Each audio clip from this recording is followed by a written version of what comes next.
Ay, wala. Huwag kayong mahiya. Siya, oh. Nakita ko. Wala pa na sa long mind. Maging teacher. Sino? Wow. Ano pa? Maging engineer.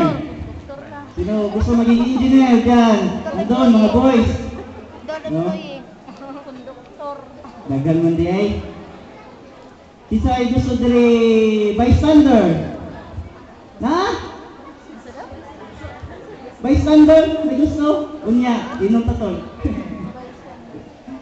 No, anyway, I'm so happy na bawat sa inyo, nanay, kanya-kanyang ambisyon, no? So, that is very important sa isa katao to have a direction sa life.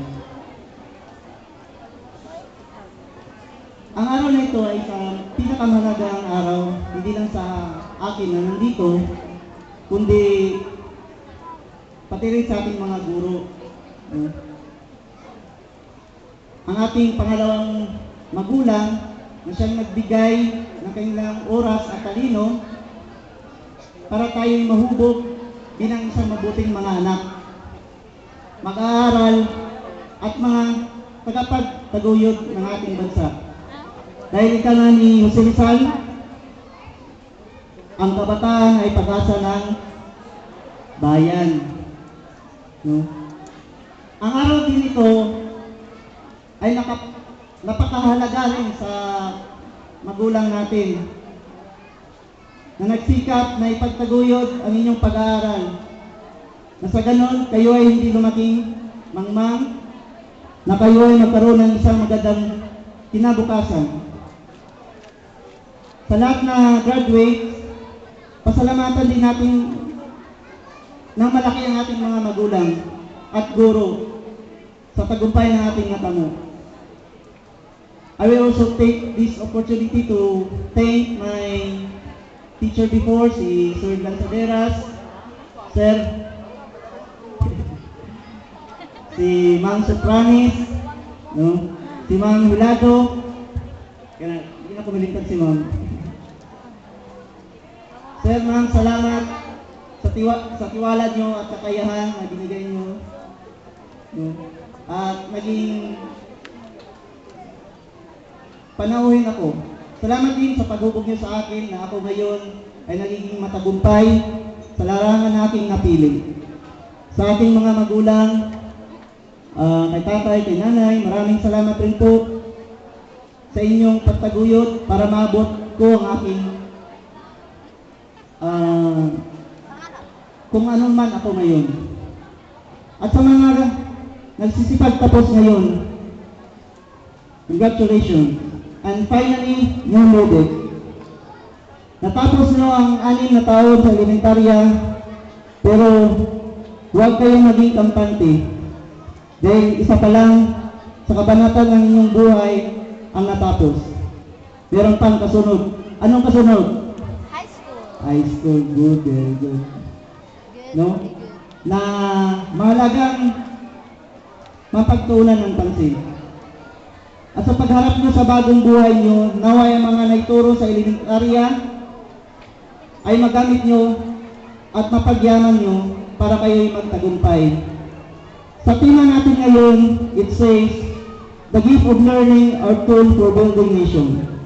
Yes, learning is very important tool for us to succeed. That is why our parents sent us to school in order for us to learn. Learning is a continuous process. Kaya yung mga natutunan natin ay ating pagyamanin at laging isaisip. Alalahanin nyo na ang edukasyon ang pinakamagandang pamana ng ating magulang na hindi kayang agawin ng sinuman sa atin. Lagi nating isipin na ang payo ng ating mga guro at magulang na tayo ay magsikap para makatapos. Dahil pag ikaw'y nakapagtapos, syempre, malaking chance mo magkaroon ng magandang trabaho. Kanina, may gusto maging doktor, nurse, maraming gusto maging engineers, no? I hope makamit nyo yan.